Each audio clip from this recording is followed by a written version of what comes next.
Banakacherla project Godavari నీళ్లను AP రాష్ట్ర రైతులకు అందించడానికి ఆంధ్రప్రదేశ్ ప్రభుత్వం ఏదైతే నిర్మించడానికి తలపెట్టిందో ప్రాజెక్టు ప్రతిపాదనలు పెట్టిందో ఇప్పుడు రెండు రాష్ట్రాల మధ్య నీళ్ల పంచాయతీని మళ్ళీ రాష్ట్రాల సెంటిమెంట్ని ప్రాంతాల సెంటిమెంట్ని రగిల్చే విధంగా జరుగుతోందా? ఇటు బీఆర్ఎస్ వాదిస్తూ ఉంది, రేవంత్ రెడ్డి కాంగ్రెస్ ప్రభుత్వం తెలంగాణ ప్రభుత్వం కూడా బనకచెర్ల ప్రాజెక్టును అడ్డుకోవడానికి ఏపీ ప్రభుత్వంతో కూర్చొని మాట్లాడతాం, ప్రాజెక్టు కట్టనీయమని చెప్తా ఉంది. అసలు ఈ బనకచెర్ల ప్రాజెక్టు ఎందుకు ఇంత చర్చనీయాంశం అవుతుంది, ఎందుకు వివాదం అవుతుంది? కేంద్రం బనకచెర్ల ప్రాజెక్టుకు ఏపీకి అనుమతిస్తుందా, నిధులు ఇస్తుందా? ఎందుకు బీఆర్ఎస్ వ్యతిరేకిస్తూ ఉంది, కాంగ్రెస్ పార్టీ కూడా అడ్డుకుంటామని చెప్తా ఉంది. మరోవైపు రేవంత్ రెడ్డి చంద్రబాబుకు సపోర్ట్ చేస్తూ ప్రాజెక్టుకు సహకరిస్తున్నారని చెప్పేసి ఇటు బీఆర్ఎస్ పార్టీ మాజీ మంత్రి నీళ్ల మంత్రి హరీష్ రావు కూడా వాదిస్తూ ఉన్నారు.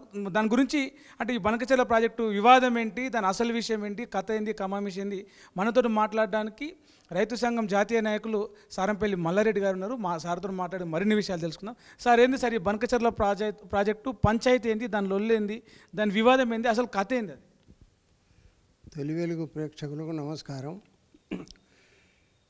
ఆంధ్రప్రదేశ్ తెలంగాణ విడిపోయిన తర్వాత ఈ రెండు రాష్ట్రాల మధ్య నీటి పంపకాల తగాదా ఇప్పటికీ పరిష్కరించబడాల. కృష్ణా గోదావరి రెండు పెద్ద నదులు కాబట్టి ఎవరికి దూచిన ప్రాజెక్టు వాళ్ళే నిర్మాణం చేసుకుంటున్నారు. అనుమతులు ఉన్నా లేకున్నా నిర్మాణాలు జరిగిపోతూనే ఉన్నాయి. ఉమ్మడి రాష్ట్రంగా ఉన్నప్పుడే మనం కల్వకుర్తి, నెట్టెంపాడు, భీమా ప్రాజెక్టులు నిర్మాణం చేశాం. అలాగే ఇతర మైనర్ ప్రాజెక్టులు, మీడియం తరహా ప్రాజెక్టులు కూడా మనం టేకప్ చేసాం.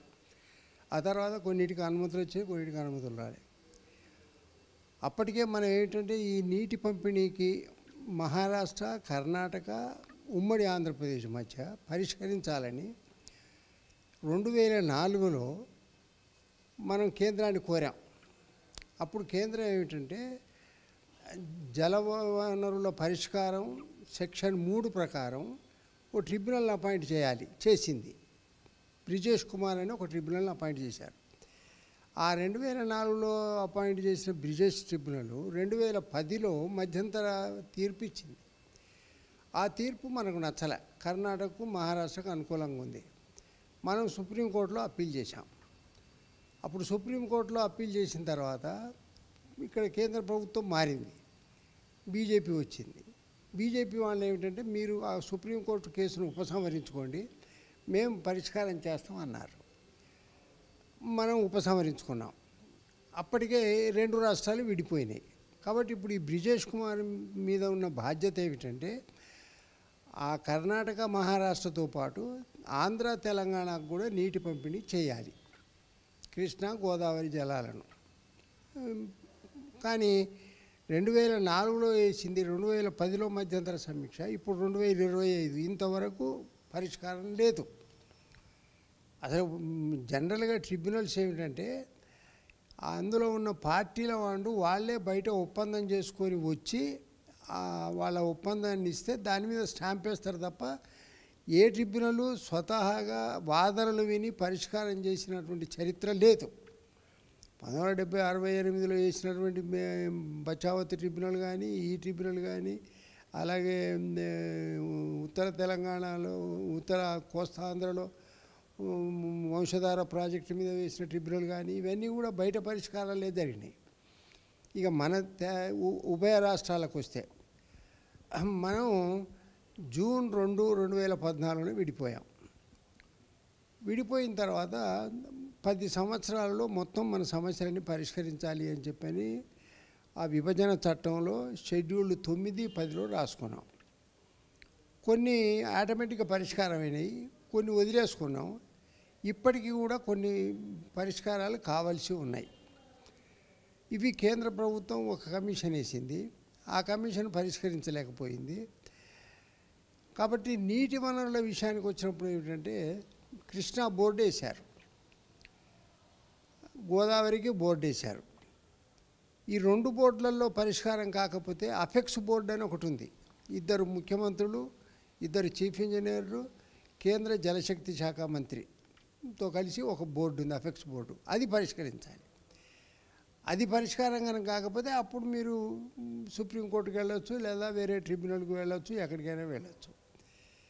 కానీ ఈ కృష్ణా బోర్డు కానీ గోదావరి బోర్డు కానీ సమస్యలు పరిష్కరించడంలే, సమస్యలను పెంపు చేస్తున్నారు. ఇప్పుడు ఆ బోర్డులు ఏమంటున్నాయంటే, మీ 2 రాష్ట్రాల ప్రాజెక్టులను మా హ్యాండ్ ఓవర్ చేసేయండి, మేమే నిర్వహిస్తాం. వాళ్ళు మొన్న 2023లో వాళ్ళు ఒక జియో తెచ్చారు, గెజెట్ పబ్లికేషన్ చేశారు. దాని ప్రకారం ఏమిటంటే, మీ 2 రాష్ట్రాల ప్రాజెక్టులను ఇస్తే మేము బయటి ఇంజనీర్లతో, ఇతర రాష్ట్రాల్లో ఉన్న ఇంజనీర్లతో మేము ఇక్కడ మెయింటైన్ చేస్తాం, మీరెవరు మెయింటైన్ చేయకూడదు, మీరు మెయింటైన్ చేస్తే పరిష్కారం కాదు. కాబట్టి బయటి రాష్ట్రాల ఇంజనీర్లను చేయాలి అంటే వాళ్ళకి ఉద్యోగాలు ఇవ్వాలి, కాబట్టి మీరు చెరి 200 కోట్లు ఇవ్వండి అన్నారు. కాబట్టి దీనికి మన తెలంగాణ ప్రభుత్వం ప్రాజెక్టులు హ్యాండ్ ఓవర్ చేయడానికి కానీ 200 కోట్లు ఇవ్వడానికి కానీ వ్యతిరేకించాం. తెలంగాణ ప్రభుత్వం అంటే ఎప్పుడు సార్, అంటే ఈ కాంగ్రెస్ ప్రభుత్వమా, కాంగ్రెస్ కంటే ముందున్న బీఆర్ఎస్ ప్రభుత్వం? కాంగ్రెస్ కంటే ముందున్న బీఆర్ఎస్ వచ్చినప్పుడే. ఆ తర్వాత ఇప్పుడు కాంగ్రెస్ కూడా దాన్నే కొనసాగిస్తూ ఉన్నది. ఇక తగాదాల విషయానికి వస్తే, ఇప్పుడు కృష్ణా నది తగాదా ఉంది. శ్రీశైలంలో రాయలసీమ ఎత్తిపోతల పథకం అని చెప్పని 203 జీవో ప్రకారం 7,500 కోట్లు పెట్టి అప్పుడు జగను ఈ శ్రీశైలం ప్రాజెక్టు మధ్యలో ఓ ఎత్తిపోతల పెట్టాడు, రోజుకు 3 టీఎంసీలు తరలించకపోయేటట్టు. అంతకుముందే రోజుకు 5 టీఎంసీలు తరలించకపోయేటట్టు చేసుకున్నారు. హంద్రీనివా, గాలేరు నగరి, వెలుగొండ, తెలుగుగంగ, ఎస్ఆర్బిసి ఇలాంటి ప్రాజెక్టులన్నీ ఉన్నాయి శ్రీశైలం నుంచి. దానికి తోడు ఏమిటంటే ఈ ఎత్తిపోతలు పెట్టారు, రాయలసీమ ఎత్తిపోతల. దీన్ని ఒక మహబూబ్ నగర్ వాసి ఏమిటంటే నేషనల్ గ్రీన్ ట్రిబ్యునల్లో వేస్తే ఆ గ్రీన్ ట్రిబ్యునల్ ఆపేసింది. అప్పటికే 80% పని పూర్తయింది 7,500 కోట్లలో. ఆ తగాదా ఉంది. ఎందుకని ఆ నీళ్లు కనుక పోతే శ్రీశైలం 15 రోజుల్లో ఎండిపోతుంది. శ్రీశైలంలో 260 టీఎంసీలు ఉంటాయి. డెడ్ స్టోరేజ్ 20 టీఎంసీలు పోతే 240 టీఎంసీలు వారం 10 రోజుల్లో ఖాళీ అయిపోతాయి. రోజుకు 8 టీఎంసీలు లాగేటట్టు పోతిరెడ్డిపాడు రెగ్యులేటర్ తూమును 44,000 క్యూసెక్కుల నుంచి 80,000 క్యూసెక్కులకు పెంచారు. అందువల్ల ఏంటంటే అట్లా పోవడం వల్ల మన తెలంగాణకు వచ్చే నష్టం ఏమిటంటే, మనకు కల్వకుర్తి ఎత్తిపోతల పథకం ఉంది, అది శ్రీశైలానికి పెట్టాం. తర్వాత ఈ పాలమూరు ఎత్తిపోతల ఉంది, మన ఆ ఎత్తిపోతల ఈ ఎత్తిపోతల ఈ రెండు 841 అడుగులు దాటితే మన పంపులు పనిచేయవు. అందువల్ల ఏమిటంటే మనకు ఇటు పాలమూరు మన ఎత్తిపోతలు కానీ, తర్వాత పోతే ఈ కల్వకుర్తి ఎత్తిపోతలు కానీ ఇవి దెబ్బతింటాయి. అందువల్ల ఏమిటంటే మీరు ఈ ప్రాజెక్టులు శ్రీశైలంలో ప్రాజెక్టులు కట్టకూడదు అని చెప్పని అడ్డగించాము. అంటే ఇప్పుడు గోదావరి మీద ప్రాజెక్టు కొడుతున్నాం, బనకచెర్ల ప్రాజెక్టు అని చెప్పి గోదావరి జలాల తరలింపు అని చెప్పి కృష్ణా జలాల నీళ్లను ఎత్తుకపోతూ ఉన్నది బనకచెర్ల ప్రాజెక్టు తోటి ఏపీ ప్రభుత్వం అని చెప్పేసి మనకు వినిపిస్తున్న వాదన. అందులో నిజమెంత అబద్ధం ఎంత సార్? కృష్ణా వేరు, గోదావరి వేరు. కృష్ణా విషయంలో ఆ డిస్ప్యూట్ ఉంది, ఆ డిస్ప్యూట్ సెటిల్ కావాలి. వాళ్ళు ఏమిటంటే మనకి రాయలసీమ మనకి పాలమూరు ఎత్తిపోతలు కానీ, తర్వాత కల్వకుర్తి కానీ ఇవి నిర్మాణం చేపట్టకూడదని చెప్పని వాళ్ళు అభ్యంతరం చెప్పారు. వాళ్ళ వాటికి కూడా మనం అభ్యంతరం చెప్పాము. వాళ్ళు వాటికి అది కృష్ణాకు సంబంధించి. ఇక గోదావరికి సంబంధించి చూస్తే ఏమిటంటే, మనం కాళేశ్వరం కట్టేటప్పుడు కానీ, దాని మీద మనం ఈ దుమ్మగూడెం ప్రాజెక్టు కట్టేటప్పుడు కానీ, సీతారామసాగర్ ప్రాజెక్టు కట్టేటప్పుడు కానీ, అలాగే మన తుపాకులగూడెం ప్రాజెక్టు కట్టేటప్పుడు కానీ, వీటన్ని ఎల్లంపల్లి ప్రాజెక్టు కట్టేటప్పుడు ఆంధ్రప్రదేశ్ అభ్యంతరం చెప్పింది. ఎందుకంటే మీరు గోదావరి నీళ్ళు దిగువకు రాకుండా అన్ని ఆటంకాలు పెడుతున్నారు. ఇప్పుడు శ్రీరామ్ సాగర్ తర్వాత ఎల్లంపల్లి ఉంది, ఎల్లంపల్లి తర్వాత తుపాకులగూడెం, దాని తర్వాత దుమ్మగూడెం అంటే సీతారామసాగర్. కాబట్టి ఈ ప్రాజెక్టులు కడితే నీళ్లు మాకు ఆగిపోతాయని చెప్పని వాళ్ళు అన్నారు. అసలు నిజానికి గోదావరికి సంబంధించినటువంటి సమస్య ఏమిటి? ఉమ్మడిగా ఉన్నప్పుడు ఉమ్మడి రాష్ట్రంలో 1480 టీఎంసీలు మన రాష్ట్రానికి కేటాయించారు గోదావరిలో. ఆ 1480లో 965 టీఎంసీలు తెలంగాణకు, 15 టీఎంసీలు ఆంధ్రాకు అని చెప్పి కేటాయించారు. కానీ ఆంధ్ర ఎన్ని వాడుకుంటున్నది? 650 టీఎంసీలు వాడుతున్నారు. మొత్తం 515 బదులు 650 టీఎంసీలు వాడుతున్నారు. ఎందుకని? ఇప్పుడు గోదావరి డెల్టా 17 లక్షల ఎకరాలు ఉంది. అది ఒక వానాకాలం పండడానికే 320 టీఎంసీలు కావాలి. కాబట్టి యాసంగి వాళ్ళు కంపల్సరీగా పంట పండిస్తారు. యాసంగిలో కనుక ఫిబ్రవరి ఆ ప్రాంతంలో నీళ్లు లేకపోతే ఏం చేస్తారంటే గోదావరి మీద ఉన్నటువంటి ఇప్పుడు కాటన్ కట్టింది, దుమ్మగూడెం దగ్గర కాటన్ కట్టిన ఒక ఆనకట్టు ఉంది, అక్కడ తూములు పీకేస్తారు. ఆ తర్వాత ఇక్కడ ఖమ్మంలో ఉన్నటువంటి కిన్నెరసాని ప్రాజెక్ట్ ఉంది, దాని తూములు పీకేస్తారు. ఆ గోదావరి నీళ్ళని తీసుకెళ్ళి రెండో పంట పండించుకుంటారు వాళ్ళు. రెండో పంట ఎప్పుడు ఆపరు. అందువల్ల ఏమిటంటే దీనికి అడ్డంగా వాళ్ళు పోలవరం ప్రాజెక్టు కట్టి, పోలవరం ప్రాజెక్టు నుంచి నీళ్లు నిలవబెట్టుకోవాలి 300 టీఎంసీలు అని చెప్పి పోలవరం కడుతున్నారు. అది ఇంకా నిర్మాణ దశలో ఉంది. ఈ పోలవరం నిర్మాణ దశలో ఉన్నప్పుడే చంద్రబాబు నాయుడు 2014లో ఏం చేశాడంటే పోలవరం నుంచి పట్టిసీమ అని చెప్పని ఒక లిఫ్ట్ పథకం పెట్టాడు. పోలవరం నిర్మాణం చాలా కాలం అవుతుంది, అయితే పోలవరానికి కాలువలు తీయడం జరిగింది. పోలవరం నుంచి కుడి కాలువ కృష్ణా బ్యారేజ్ వరకు తీశారు, 174 కిలోమీటర్లు. దాని కనెక్షన్ పెట్టి పట్టిసీమ అని చెప్పని రోజుకు 1.5 టీఎంసీ నీళ్లు పోతే అది కృష్ణా డెల్టా 30 లక్షల ఎకరాలు, ఇక్కడ 17, అక్కడ 30 లక్షల ఎకరాలకు నీళ్లు తీసుకుపోతున్నారు. ఇప్పుడు ఏం చేశాడంటే గోదావరి బనకచర్ల అని ఒక కొత్త ప్రాజెక్టును చంద్రబాబు నాయుడు స్టార్ట్ చేశాడు. ఇది 83,000 కోట్ల ప్రాజెక్టు. ఈ ప్రాజెక్టు వల్ల ఏమిటంటే పోలవరం దగ్గర ఇది లిఫ్ట్ పెట్టి కృష్ణా బ్యారేజ్కి రోజుకు 1.5 టీఎంసీ తరలిస్తాడు. ఇదే ఇప్పుడున్న కాలువ గుండానే 17,500 క్యూసెక్కుల కాలువ గుండానే కృష్ణా బ్యారేజ్కి తరలిస్తాడు. కృష్ణా బ్యారేజ్ నుంచి బొల్లెపల్లి అని చెప్పని ఒక రిజర్వాయరు మధ్యలో నిర్మాణం చేస్తారు. ఆ మధ్యలో నిర్మాణం చేసి బొల్లెపల్లి నుంచి ఏమిటంటే ఇప్పుడు పోతిరెడ్డిపాడు నేను చెప్పానే శ్రీశైలం ఆ పోతిరెడ్డిపాడు కాలువ వచ్చేటటువంటి దానికి ఈ బొల్లెపల్లి నుంచి కలుపుతాడు. అంటే పోతిరెడ్డిపాడు కాలువ నుంచి ఒక 30 కిలోమీటర్ల దిగువన 30-40 కిలోమీటర్ల దిగువన దానికి కలుపుతాడు.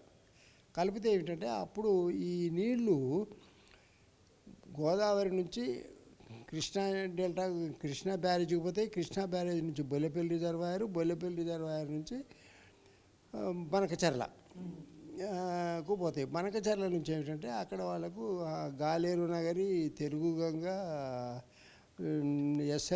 ఎస్ఆర్బిసి వీటితో పాటు ఇంకా అదనంగా ఇంకొక 7-8 లక్షల ఎకరాల ఆయకట్టుకు నీరు ఇచ్చే విధంగా ఈ ప్రాజెక్టు తయారు చేశాడు. ఇది 83,000 కోట్లు, రోజుకు 2 టీఎంసీలు 100 రోజులు. రోజుకు 2 టీఎంసీలు 100 రోజులు అంటే ఒక పంట కాలానికి దాదాపు 200 టీఎంసీలు నీళ్లు తరలించకపోవాలి. అదనంగా అనుకోవచ్చా? అనుమతిలో ఉన్నదా లేక అదనంగా వితౌట్ పర్మిషన్స్ ఇల్లీగల్గా వెళ్ళిపోతుంది? ఏ అనుమతులు లేవు, మిగతా వాటికి అన్నిటికీ లేవు, దీనికి అనుమతులు లేవు. కానీ ఇక్కడ ఏమిటంటే కేంద్ర ప్రభుత్వం నదుల అనుసంధానం చేస్తాను, పై ఉత్తరాది నుంచి దక్షిణాది వరకు అనుసంధానం చేస్తానని చెప్పిన దాన్ని అడ్డం పెట్టుకొని నేను నదుల అనుసంధానం చేస్తున్న గోదావరి నీళ్ళు కృష్ణా నుంచి పెన్నాకు, ఇప్పుడు బనకచర్ల పెన్నా బేసిన్ పెన్నాకు మేము చేస్తున్నాం అని చెప్తున్నాం. కానీ అనుమతులు ఉండాలి, కానీ అనుమతులు లేకుండా చేస్తూ ఉన్నాడు. అయితే ఏమంటున్నాడు, నేను వరద జలాలు తీసుకెళ్తున్నాను అన్నాడు. మనం చెప్పేది ఏమిటంటే వరద జలాలు నికర జలాలు అని చెప్పేది దేనికి అది విడిపడి నదిలో నీళ్లు ప్రవహించవు, కలిసి ప్రవహిస్తాయి. మనం వచ్చిన నీళ్లు మొట్టమొదలు వాడుకుంటే అవి నికర జలాలు, మన అవసరం మించిపోయిన తర్వాత వచ్చే నీళ్లు వరద జలాలు. ప్రతి సముద్రంలో కలుస్తున్నాయి నిజమే. నువ్వు బనకచర్ల ప్రాజెక్టు నిర్మాణం చేసిన తర్వాత అప్పుడు ఏమవుతుంది, నువ్వు నేను ఈ 83 వేల కోట్లు పెట్టి కట్టాను కాబట్టి నాకు ఈ హక్కు కల్పించాలి అని చెప్పారు. నువ్వు ట్రిబ్యునల్ ముందు వాదన పెడతావు. అందువల్ల ఏమిటంటే అనుమతులు లేకుండా ప్రాజెక్టు కట్టకూడదు అని చెప్పనేది మన వాదన. మీకేమి నష్టం అని చెప్పనేది కాదు పాయింట్. మనకేమి నష్టం అంటే నువ్వు అనుమతులు లేకుండా శ్రీశైలంలో ఓ ఎత్తిపోతలు పెట్టావు, తర్వాత ఇప్పుడు బనకచెర్ల పెట్టావు, తర్వాత పోతే నువ్వు నీటికి నాగార్జున సాగర్ నీళ్లను 2023లో ఎన్నికల రోజున డిసెంబర్ 30వ తారీఖున నువ్వు వచ్చి మళ్ళీ పగలగొట్టి నీళ్లు తీసుకెళ్ళావు. ఆ తెల్లవారి మిలిటరీని పంపించి దాన్ని ఆపడం జరిగింది. అందుకోసం ఏంటంటే నువ్వు నీటి విషయంలో బోర్డులో మాటను కూడా కాదని అదనపు నీటిని వాడుకుంటున్నావు ఒకటి. ఇప్పుడు రెండో విషయం ఏంటంటే ఇప్పుడు మొత్తం నీటి విషయంలో కృష్ణా వాటర్లో ఏమన్నారు, మనకు 33%, వాళ్ళకి 66 అన్నారు. ఇంతవరకు 2014 నుంచి ఇప్పటి వరకు మనకు 33% నీళ్ళు వచ్చింది ఎప్పుడు లేదు. 28కి మించి ఎప్పుడు రాలా. ఈ 299 టీఎంసీల వరకే మాకు చాలు అని చెప్పేసి గత ప్రభుత్వం ఒప్పుకుందని చెప్పేసి ఇప్పుడున్న కాంగ్రెస్ ప్రభుత్వం వాదిస్తూ ఉంది. లేదు అది బ్రిజేష్ కుమార్ ట్రిబ్యునల్ అప్పటి సామర్థ్యం మేరకు, ఆ ఎత్తు మేరకు సామర్థ్యం మేరకు రాసిందని చెప్పేసి మాజీ మంత్రి హరీష్ రావు చెప్తా ఉన్నాడు. ఇందులో ఏది నిజం అంటే 299 టీఎంసీల పంచాయతీ ఏంటి, దాంట్లో క్లారిటీ ఏంది? ఒకటి, కేసీఆర్ అంతకుముందు ఉన్నటువంటి గవర్నమెంట్తో ఒక ఒప్పందం చేసుకున్న మాట నిజం. మాకు 500, వాళ్ళకి 512, మనకు 299 అని చెప్పని సంతకం పెట్టాడు. కానీ అది నేను తాత్కాలికంగా 1 సంవత్సరానికే పెట్టానని చెప్పని అన్నాడు. ఇప్పుడు మనం అడిగేది ఏమిటంటే బేసిన్ ఏరియాను బట్టి చూస్తే మనకు 555 టీఎంసీలు, వాళ్లకు 290 టీఎంసీలు మాత్రమే ఇవ్వాలి. కానీ మనకు బేసిన్ ఏరియాను బట్టి 512 కాదు, అసలు 250 టీఎంసీలకు మించి ఎప్పుడు రాలా. అది కిందికే నీళ్లు పోతున్నాయి. ఇప్పుడున్న కృష్ణా ట్రిబ్యునల్ కానీ గోదావరి ట్రిబ్యునల్ కానీ వాళ్ళు నీటి కేటాయింపులు చేస్తున్నారు, ఏ నెలలో ఎవరు ఎన్ని వాడుకోవాలి అని. వాళ్ళు ఇచ్చిన లెక్క ప్రకారం కనుక చూస్తే వాళ్ళు 10 టీఎంసీలు కేటాయిస్తారు, వీళ్ళు 15 టీఎంసీలు తీసుకెళ్తున్నారు. మనం ఏమంటున్నామంటే వాటర్ మీటర్ గేజ్లు పెట్టండి, ఎవరెన్ని వాడుకుంటున్నారని చెప్పి చూడడానికి వాటర్ గేజ్లు ఉన్నాయి. ఆ గేజ్లు ప్రతి చోట పెట్టండి. ఆంధ్ర ఎంత వాడుకుంటుంది, తెలంగాణ ఎన్ని వాడుకుంటుంది అని గేజ్లు పెట్టడానికి వ్యతిరేకం ఆంధ్ర. అందువల్ల ఏమిటంటే మనం చెప్పేది ఇప్పుడు ఈ దాదాపు ఒక 10-15 ప్రాజెక్టులు ఆంధ్ర తెలంగాణకు సంబంధించి నీటి కేటాయింపులకు పరిష్కారం కావాలి. ట్రిబ్యునల్ పరిష్కారం చేస్తుందా లేక అఫెక్స్ బోర్డు, ఇద్దరు ముఖ్యమంత్రులు, ఇండియా నీటిపారుదల శాఖ మంత్రి ముగ్గురు కలిసి కూర్చొని పరిష్కారం చేస్తారా? ఆ పరిష్కారం అయిన తర్వాతనే ఈ ప్రాజెక్టుల మీద వీళ్ళు నిర్మాణం చేపట్టాలి. లేకపోతే ఏమిటంటే ఇప్పుడు నువ్వు బనకచెర్ల ప్రాజెక్టు నిర్మాణం చేపడితే రేపు నువ్వు నాకు హక్కు కల్పించాలి, నేను ఇంత డబ్బు ఖర్చు పెట్టాను అని చెప్పి అడిగే హక్కు ఏర్పడుతుంది. కాబట్టి మేము కట్టనివ్వం. ఇప్పుడు సార్ కాళేశ్వరం ప్రాజెక్టు తెలంగాణకు ఒక జీవధార అని చెప్పేసి గత బీఆర్ఎస్ ప్రభుత్వం చెప్పింది. అలాంటిదే బనకచెర్ల ప్రాజెక్ట్ అని చెప్పేసి ఇప్పుడు ఏపీ ప్రభుత్వం ఏపీ రైతులు కొన్ని ఆశలు పెట్టుకున్నారు. సరే, కాళేశ్వరం ప్రాజెక్టు వల్ల అప్పుడు కట్టేటప్పుడు ఏపీ కొంత అడ్డుకునే ప్రయత్నం చేసింది, కొంత అభ్యంతరాలు చెప్పారు. కాళేశ్వరం ప్రాజెక్టు వల్ల ఏపీకి ఎంత అన్యాయం జరిగింది, బనకచెర్ల వల్ల తెలంగాణ రైతులకు ఎంత అన్యాయం జరుగుతుంది? కాళేశ్వరం వల్ల ఆంధ్రాకు జరిగిన అన్యాయం ఏమీ లేదు, మనకే అన్యాయం జరిగింది. ఏమిటంటే కాళేశ్వరం ప్రాజెక్టు ఇసుక మీద కట్టారు, అది మొన్న 4-5 పిల్లర్స్ కూలిపోయినాయి. ఇప్పుడు 3 కమిషన్లు వేశారు. ఒకటి విజిలెన్స్ కమిషన్ వేశారు, ఒకటి నేషనల్ డ్యామ్ సేఫ్టీ కమిషన్ వేశారు, ఒకటి ఘోష్ కమిషన్ వేశారు. 2 తీర్పులు ఇచ్చినాయి, ఒక 3వది తీర్పు ఇవ్వాలి. ఇప్పుడు అది అట్లాగే ఉంది. రేపు ఎల్లుండో వరదలు వస్తే నీళ్లు కిందికి వదిలిపెట్టాలి అని చెప్పి అన్నారు. అది ఇంకా ప్రభుత్వం ఏ నిర్ణయం తీసుకోలే, ఏదో ఒక నిర్ణయం తీసుకోవాలి. అది నిర్మాణం చేయాలా, వదిలిపెట్టాలా, ఏం చేయాలి అని చెప్పని చేయాలి. దీనివల్ల ఆ గవర్నమెంట్కి ఏమీ నష్టం లేదు. ఎందుకంటే అసలు గోదావరికి నీళ్ళు వచ్చేది ఎక్కడి నుంచి, పైనుంచి రావు. శ్రీరామ్ సాగర్ ప్రాజెక్టు నుంచి మనకు ప్రాణహిత ప్రాజెక్టు కలిసే కాళేశ్వరం దగ్గర కలుస్తుంది గోదావరి మీద. కాళేశ్వరం వరకు మీకు నీళ్లు ఉండవు ఎప్పుడు కూడా. కాళేశ్వరం నుంచే నీళ్లు ఉంటాయి ప్రాణహిత కలిసిన తర్వాత. ప్రాణహిత నుంచి ఎన్ని 150-180 టీఎంసీల నీళ్ళు వస్తాయి. అది సంవత్సరం పొడుగుతో వస్తూనే ఉంటుంది ప్రాణహిత. ఎందుకు దానికి ప్రాణహిత అన్న పేరు వచ్చిందంటే, ప్రాణహితకు ముందు పెన్గంగా, వెయిన్గంగా, వార్ధ అని 3 నదులు కలుస్తాయి కౌటాల దగ్గర. ఈ 3 నదులు కలిసిన తర్వాత దానికి ప్రాణహిత అనే పేరు పెట్టారు. ఎప్పటికి సజీవంగా పారుతూ ఉన్నది. దీనికి 30 కిలోమీటర్ల దిగువన ఇంద్రావతి నది ఒకటి ఉంది. అది ఒరిస్సా నుంచి వస్తుంది. అది 600 కిలోమీటర్లు ప్రవహిస్తుంది. దాని మీద ఒక్క ప్రాజెక్టు లేదు. ఆ నీళ్ళు వస్తాయి. మీ ఇంద్రావతి, ప్రాణహిత 2 కలిసిన తర్వాత నీళ్లు ఫుల్గా గోదావరి మీద ఎప్పటికి వస్తూ ఉంటాయి. మనకు కాళేశ్వరం దగ్గర ఒక ఎల్లంపల్లిదే, మన ప్రాణహితదే ఉపయోగపడుతుంది. ఇంద్రావతి నీళ్లు ఉపయోగపడవు. ఇంద్రావతికి మన కాళేశ్వరం దిగువన ఉంది. దాని దిగువన శబరి వచ్చి కలుస్తుంది. కాబట్టి ఈ 3 నదులు శబరి, ఇంద్రావతి, ప్రాణహిత ఈ 3 కలవడం వల్ల మీకు దుమ్మగూడెం నుంచి కనుక మనం చూస్తే, భద్రాచలం నుంచి చూస్తే గోదావరి ఎప్పుడు ఫుల్గా ఉంటుంది సంవత్సరం పొడుగుతా. కానీ అదే మీరు ఎల్లంపల్లి ప్రాజెక్టు ఎగువన, ఎల్లంపల్లి నుంచి శ్రీరామ్ సాగర్ వరకు 140 కిలోమీటర్లు ఉంటుంది. ఆ నీళ్లు ఉండవు, ఎండిపోయే ఉంటుంది. అందువల్ల ఏమిటంటే ప్రాణహిత, ఇంద్రావతి, శబరి కలవడం వల్లనే ఇది కొనసాగుతుంది. అందుకోసం ఆ నీళ్లను మనం లిఫ్ట్ చేయడానికి, మనం ఉపయోగించుకోవడానికి వీలుగా సర్ ఆర్థర్ కాటనే ఈ ఇంద్రావతి కింద ఇంచంపల్లి ప్రాజెక్ట్ అని ఒకటి నిర్మాణం చేశాడు. పాపం సగం కట్టాడు. సగం కట్టిన తర్వాత ఆయన మనవడు మలేరియా వచ్చి చనిపోతే తను వెళ్ళిపోయాడు. అది వదిలిపెట్టాడు. ఇప్పటికీ అది వదిలిపెట్టబడే ఉంది. మరి అదే సేమ్ ప్రాజెక్టు పోలవరం లైవ్లో ఉంచుకున్నారు. దీన్ని నిర్మాణం చేయకుంటున్నారు. ఇప్పుడు ఈ ఇంచంపల్లి నిర్మాణం చేస్తే ఇప్పుడు ఛత్తీస్గఢ్ వాళ్ళు అభ్యంతరం చెప్తారు. ఏమిటంటే మా గ్రామాలు 170 మునుగుతాయి అని చెప్పని.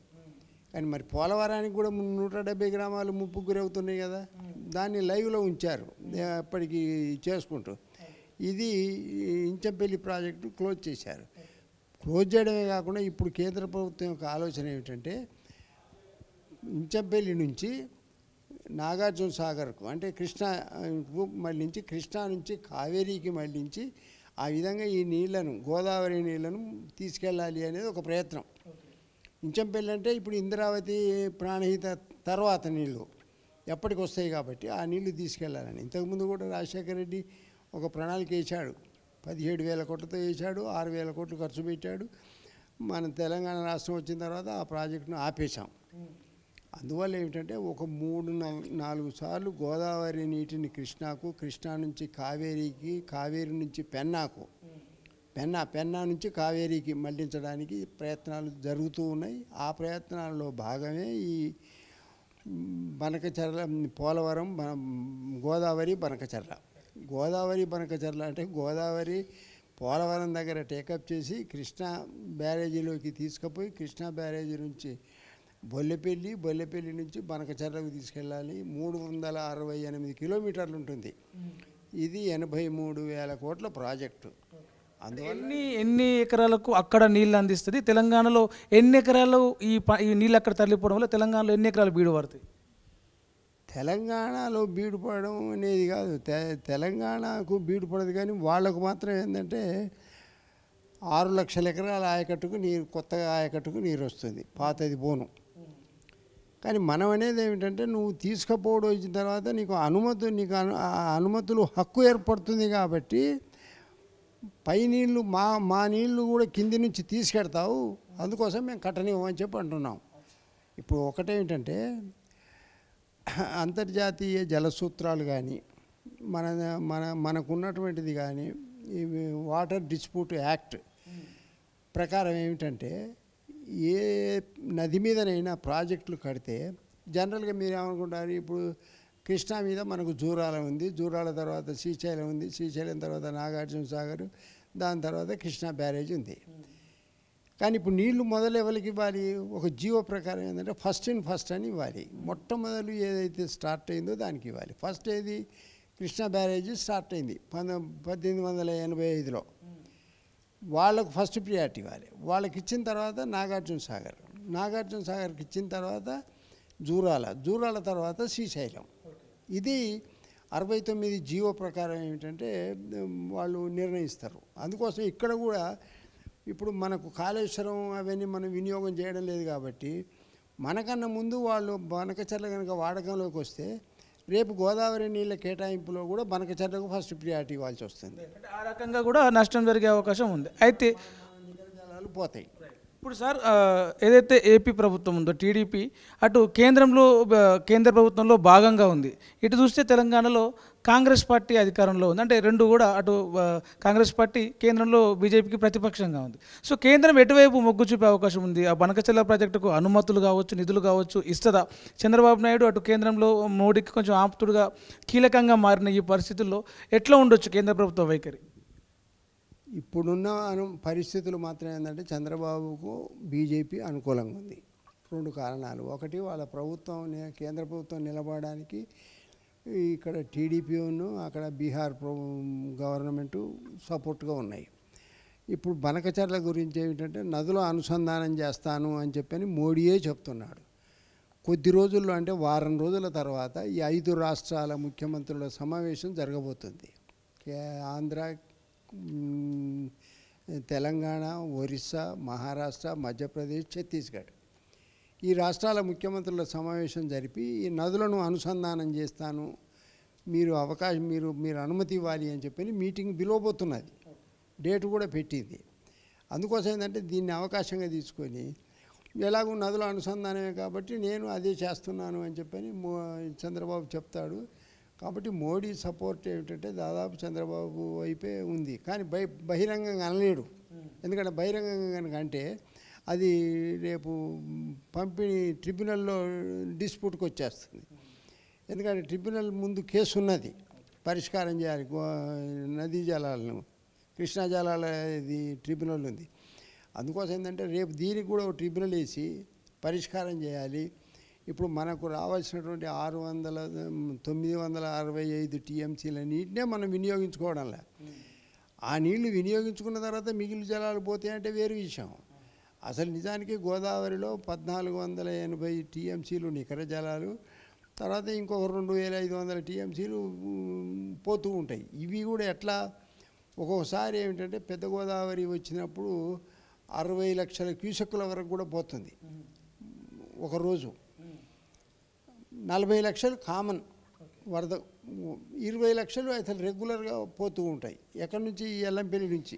ఎల్లంపల్లి, ప్రాణహిత, ఇంద్రావతి, శబరి ఈ 3 నదుల ద్వారా ఎప్పటికీ 20 లక్షల క్యూసెక్కుల నీరు గోదావరిలోకి వస్తూ ఉంటుంది. మనకు ప్రాజెక్టులు లేవు కాబట్టి నీళ్లు పోతూ ఉంటాయి కిందికి.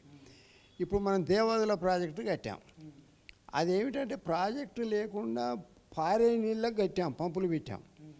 ఇప్పుడు ఇతను కేసీఆర్ ఏం చేశాడంటే దానికి దిగువన ఒక 10 కిలోమీటర్ల దిగువన తుపాకులగూడెం అని ప్రాజెక్టు కట్టాడు. ఆ తుపాకులగూడెం ప్రాజెక్టు వల్ల ఇప్పుడు నీరు నిల్వ ఉండి ఈ దేవాదుల పంపులు నిరంతరం నీళ్ళల్లో మునిగి ఉంటాయి. ఏడాది పొడుగుతా మనం దేవాదుల ప్రాజెక్టును వాడచ్చు. దేవాదుల ఇప్పుడు 6.5 లక్షల ఎకరాలు ఎక్కడికి పోతాయి? అక్కడి నుంచి గోదావరి నుంచి తపాజ్పల్లి అని చెప్పని ఇక్కడికి చేరియాల మల్లన్న గుడి, కొమరవెల్లి మల్లన్న గుడి వరకు పోతాయి. అక్కడి నుంచి ఏమిటంటే నీళ్లను కేసీఆర్ కూడా తన ఫామ్ హౌస్కు తీసుకెళ్ళాడు ఈ దేవాదుల నీటిని. అందువల్ల ఏమిటంటే నీటిని ఇప్పుడు ఆల్రెడీ ప్రాజెక్టులు ఏవైతే ఉన్నాయో వాటికి నీటికి కేటాయింపులు చేయాలి. ఇప్పుడు మనకు దేవాదుల 38 టీఎంసీ అన్నాం. ఇప్పుడు 6.5 లక్షలు అంటే దాదాపు మనం 70 టీఎంసీలు కావాలి. ఒక టీఎంసీకి మెట్ట పంట అయితే 10,000 ఎకరాలు, మాగాణి వరి పంట కనుక పండితే 6,000 ఎకరాలు మనకు అవసరం. మనం వరి పంట వేసినప్పుడు 6,000 ఎకరాలు మెట్ట 10 అంటే ఇది సగం అది సగం ఉన్నా కూడా మనకు కనీసం 100 టీఎంసీలు దేవాదుల ద్వారా రావస్తే ఈ ప్రాజెక్టులన్నీ భీమ్గండ్పూరు, ధర్మసాగరం, తర్వాత చిటకోడూరు తపాస్పల్లి ఇవన్నీ కూడా ఏమిటంటే మనకు ఉపయోగపడతాయి. అందువల్ల ఏమిటంటే ఈ గోదావరి జలాల విషయంలో కేంద్ర ప్రభుత్వం పరిష్కారం అయ్యే వరకు ఎలాంటి నిర్ణయం తీసుకోకుండా ఉండాలి. పరిష్కారం కావడానికి వెంటనే ట్రిబ్యునల్ని అపాయింట్ చేసి ఈ కృష్ణా గోదావరి జలాలను ఆంధ్ర తెలంగాణకు సంబంధించి వెంటనే పరిష్కరించే ప్రయత్నం చేయాలి. ఇప్పుడు ఈ బనకచెర్ల ప్రాజెక్టు నీళ్ళ పంచాయతీ, రాష్ట్రాల పంచాయతీగా, రాజకీయ పంచాయతీగా మారుతున్న క్రమం చూస్తున్నాం సార్. తెలంగాణ విషయానికి వస్తే ఈ బనకచెర్ల ప్రాజెక్టు నిర్మాణం అనేది కాంగ్రెస్ పార్టీకి అనుకూలంగా మారబోతుందా, రాజకీయంగా బీఆర్ఎస్ పార్టీకి అనుకూలంగా మారబోతుందా? అంటే తెలంగాణ తెచ్చినాం, నీళ్ళ కోసం కొట్లాడుతామని చెప్పేసి బీఆర్ఎస్ పార్టీ చెప్తా ఉంది. ఏపీతో కొట్లాడుతున్నాం, బనకచెర్ల ప్రాజెక్టును అడ్డుకుంటాం, కేంద్రంతో కొట్లాడతామని చెప్పేసి కాంగ్రెస్ ప్రభుత్వం చెప్తా ఉంది. ఈ రెండు కాంగ్రెస్ బీఆర్ఎస్ వర్సెస్లో బనకచెర్ల ప్రాజెక్టు రాజకీయంగా ఏ పార్టీకి అనుకూలంగా మారే అవకాశం? ఇప్పుడు ప్రస్తుతం కాంగ్రెస్ ప్రభుత్వం కేంద్రానికి వాళ్ళు లేఖ రాసింది, ఇరిగేషన్ శాఖ మంత్రి. తర్వాత నిన్న కూడా వాళ్ళు మీటింగ్ పెట్టి ఒక తీర్మానం చేసి తీర్మానాన్ని కూడా కేంద్రానికి పంపారు. అయితే కేంద్రం దగ్గరికి వెళ్ళి కూడా వాళ్ళు రిప్రజెంట్ చేశారు, మీరు అక్కడ కట్టకూడదని చెప్పని. మొన్న ముఖ్యమంత్రి ఢిల్లీకి వెళ్ళినప్పుడు కూడా బనకచెర్ల ప్రాజెక్టు మీద రిప్రజెంటేషన్ ఇచ్చాడు. ఇస్తే కేంద్రం తప్పుడు చేయాలి, అవును అనలే కాదు అనలే, తీసుకున్నది సరే అని చెప్పనే ధోరణిలో ఉన్నారు. కాబట్టి ఇప్పుడు ప్రాజెక్టు నిర్మాణం కనుక చేపడితే చంద్రబాబుకు కానీ ఏపీకి కానీ ఉపయోగకరంగా ఉంటుంది. కాబట్టి నాకు మీరు కేంద్రం కనుక సపోర్ట్ చేస్తే ఈ బనకచెర్ల ప్రాజెక్ట్ నిర్మాణంలో మేము మీకు అక్కడ పార్లమెంట్లో సపోర్ట్ చేస్తాం అనేటటువంటి విధంగా చంద్రబాబు బ్లాక్మెయిల్ చేస్తాడు. ఆయన చేయకముందే వాళ్ళు జాగ్రత్తగా ఏంటంటే మేము ఆలోచిస్తాం, మేము పరిష్కారం చేస్తామని చెప్పని దాటవేస్తూ వస్తున్నారు. కానీ ప్రస్తుతం ఏంటంటే బనకచెర్ల ప్రాజెక్టు నిర్మాణాన్ని ఆపేసేయాలి. ఎందుకంటే పరిష్కారం కాకుండా ఏ ప్రాజెక్టు కట్టకూడదు, గోదావరి మీద కానీ కృష్ణ మీద కానీ. అందుకోసం రేపు మన ప్రాజెక్టులైనా ఆల్రెడీ మనకు అనుమతులు వచ్చినాయి అన్నిటికీ.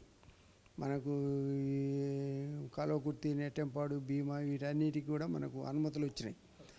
అందుకోసం ఏంటంటే దీనికి కూడా ఇప్పుడు గోదావరి మీద ఉన్నటువంటిది ఎల్లంపల్లి, తర్వాత ఇప్పుడు కాళేశ్వరానికి కూడా మనకు అనుమతులు వచ్చినాయి. దాని తర్వాత తుపాకులో కూడా ఆల్రెడీ కంప్లీట్ అయిపోయింది. ఇప్పుడు దాని తర్వాత సీతారామసాగర్ ప్రాజెక్టు ఉంది, దానికి కూడా అనుమతులు వచ్చినాయి. అందుకోసం ఏంటంటే ఈ ప్రాజెక్టులకు నీటి కేటాయింపులు చేసిన తర్వాత బనకచెర్ల ప్రాజెక్టు గురించి ఆలోచించాలి. అందువల్ల ఏమిటంటే రాజకీయ ప్రయోజనాలు ఎవరు చూడకూడదు. దానివల్ల ఉభయ రాష్ట్రాల ప్రజల మధ్య ఒక పెద్ద వ్యతిరేకత వస్తుంది. ఒకవేళ కనుక కాదని నిర్మాణం చేపడితే ఆంధ్ర తెలంగాణ ప్రజల మధ్య నిరంతర వైరుధ్యం కొనసాగుతుంది. ఇది మంచిది కాదు. అంటే ఓవరాల్గా చూసుకుంటే బనకచెర్ల ప్రాజెక్టు అనేది అనుమతులు లేకుండా దాదాపు 100 రోజుల్లో 200 టీఎంసీల నీళ్లు గోదావరి కృష్ణా నుంచి తరలించుకుపోయే అవకాశం ఉందని చెప్పేసి సారంపల్లి మల్లారెడ్డి గారు చెప్తా ఉన్నారు. ఈ నీళ్ల వివాదాన్ని రాజకీయంగా మార్చుకోకుండా రెండు రాష్ట్రాల ప్రజల మధ్యలో ఎలాంటి పంచాయతీలు, వివాదాలు రాకుండా పరిష్కరిస్తే రెండు రాష్ట్రాల రైతులకు, ప్రజలకు మంచిది, రెండు రాష్ట్రాల మధ్య స్నేహబంధాన్ని కూడా మంచిదని చెప్పేసి ఆయన అభిప్రాయపడుతూ ఉన్నారు. కెమెరామ్యాన్ సతీష్తో ప్రవీణ్ సుంకరి, తొలి వెలుగు, హైదరాబాద్. ప్రపంచంలో ఏ మూల ఏ క్షణం ఏం జరుగుతుందో వేగంగా తెలుసుకోవడానికి తొలి వెలుగు వాట్సాప్ ఛానల్ని ఫాలో చేయండి.